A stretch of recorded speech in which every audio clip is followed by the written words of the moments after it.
Hi guys, welcome back to my channel miss P2 chemistry. देखो, मैं एक बात शेयर करना चाहती थी। नेट एग्ज़ाम के अब सिर्फ 4 से 5 दिन बचे हैं। आज 22 है और 26 को पेपर है। मतलब कि आपके पास बेसिकली 23, 24, 25 3 दिन बचे हुए हैं। बहुत ही कम टाइम है। इस टाइम में आपको मेजर क्या अभी कुछ भी नया नहीं पढ़ना है। आपको पता ही है, कुछ भी एक भी सिंगल टॉपिक आप नया लेने की कोशिश मत करना। जैसे कि होता है कि बहुत सारे टॉपिक आपने पढ़ रखे होते हैं, तो उन सारे टॉपिक का रिवीजन इज़ मस्ट। आप एक हफ्ते से रिवीजन पे लगे होंगे, लेकिन मैं आपके लिए ये वीडियो इसलिए बना रही हूँ ताकि आप उन चैप्टर्स पे ज़्यादा फोकस कर सको जो आपके लिए आपके स्ट्रॉन्ग भी होंगे। आपने उनको तैयार भी कर लिया होगा, बट क्या है, आप उन चैप्टर का कहीं रिविजन गलती से भी आप भूल ना जाओ। तो मैंने कुछ चैप्टर्स की लिस्ट बनाई है। देखते हुए, चाहे आप किसी भी स्पेशलाइजेशन से हो, चाहे आपका स्पेशलाइजेशन इनऑर्गेनिक रहा हो, चाहे ऑर्गेनिक रहा हो, चाहे फिजिकल रहा हो, लेकिन आपको इन चैप्टर्स का रिवीजन करना ही करना है। ठीक है। अब देखो, बहुत सारे बच्चे जिनका ऑर्गेनिक स्ट्रांग होता है, वो मोस्टली क्या करते हैं, ऑर्गेनिक के मैक्सिमम चैप्टर्स लेते हैं। फिजिकल उनकी वीक होती है। ये बहुत ही बेसिक चीज़ है, मैंने बहुत सारे लोगों में देखा है। तो आपको क्या करना है कि जैसे आपका फिजिकल स्पेशलाइजेशन था, आपका फिजिकल स्ट्रांग होगा, तो आप फिजिकल के मैक्सिमम चैप्टर्स में आपकी पकड़ होनी चाहिए। और इनऑर्गेनिक बेसिकली इनऑर्गेनिक बीच का होता है। जिसका फिजिकल स्पेशलाइजेशन है वो इनऑर्गेनिक करेगा, जिसका ऑर्गेनिक है वो इनऑर्गेनिक करेगा ही करेगा। तो कुछ चैप्टर्स है इनऑर्गेनिक में जो आपको बिल्कुल भी नहीं छोड़ने, मैं आपके लिए लेके लाई। उनको आपको क्या करना है, रिवाइज करना है।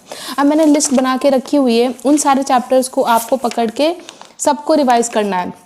देखो, इन चैप्टर्स की कुछ लिस्ट मैंने यहाँ पे भी लिख रखी है। ऐसा अब मैं इस वॉल को दिखा नहीं सकती, but I have made this list.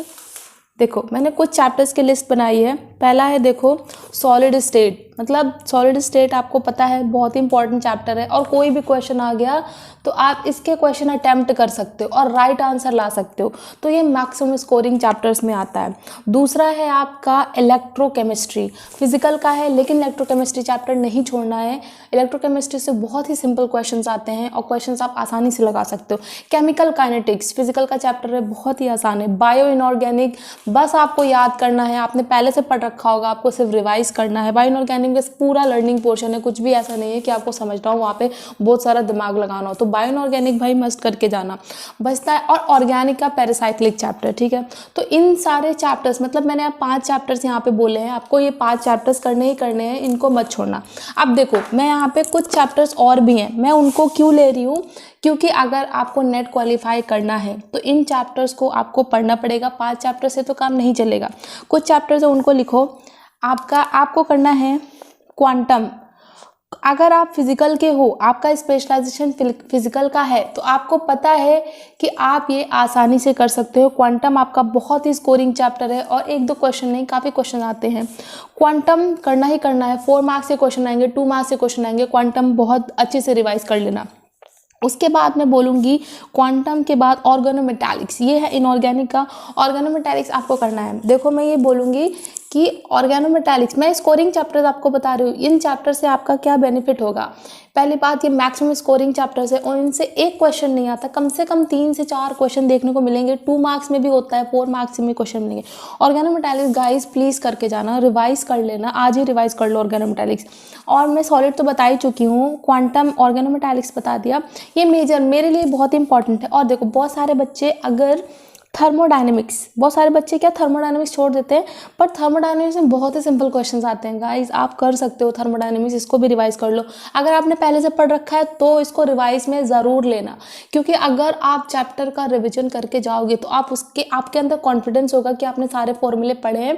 अभी आप क्या करना, हर एक चीज़ ऐसे मत करना कि एकदम स्टार्टिंग से लेके बैठ गए, आपने पूरा पढ़ने लग गए। तो नोट्स आपके पास, शॉर्ट नोट्स आपने बना रखे होंगे। जैसे कि मैंने पहले भी बोला था कि मैंने, देखो, जब मेरा जाम क्वालिफाई हुआ था तो मैंने सबके शॉर्ट नोट्स बनाए थे। तो short notes are very important.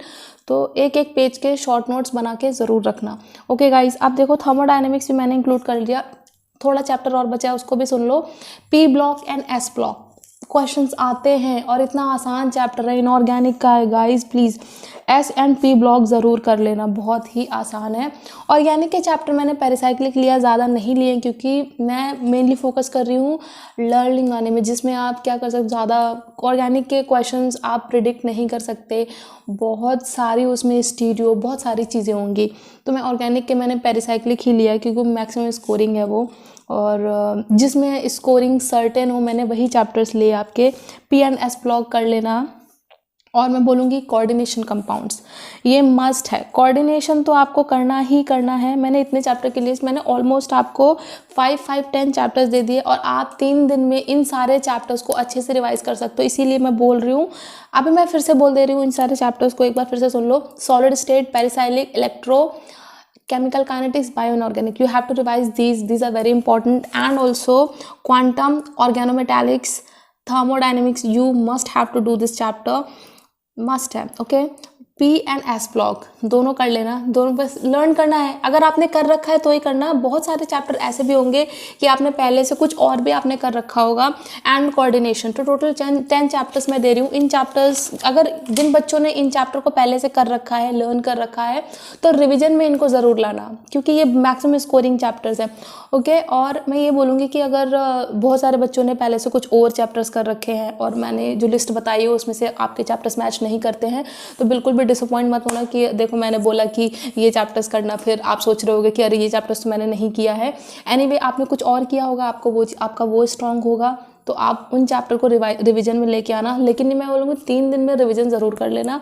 Revision करोगे तभी कोई बेनिफिट है पेपर देने का, otherwise it will be waste. Okay, तो मेरी तरफ से 10 चैप्टर है, मैक्सिमम स्कोरिंग है। और नेट क्वालिफाई के लिए तो आई थिंक ये मस्ट है और इससे पक्का नेट आपका क्वालिफाई हो जाएगा। Thank you so much guys for listening to me. And please guys यार मेरे चैनल को सब्सक्राइब करो, लाइक करो, शेयर करो, क्योंकि अभी मैं थोड़े दिन से ऑफ चल रही थी क्योंकि मैंने ऑब्वियसली मैंने बता चुकी हूँ मैं प्राइवेट जॉब मैंने ज्वाइन कर ली। एंड मेरा सजेशन यही है कि गो फॉर गवर्नमेंट जॉब्स। ये नहीं बोलूँगी कि मतलब प्राइवेट ही करो, but private jobs are really hectic. Even if you are working 2 hours a day, that is very hectic. If somebody is telling you have to work, you have to do like this, you have to improve, you have to change 80% of you। तो ये सारी चीज़ें खैर मैं next session में आपसे discuss करूँगी।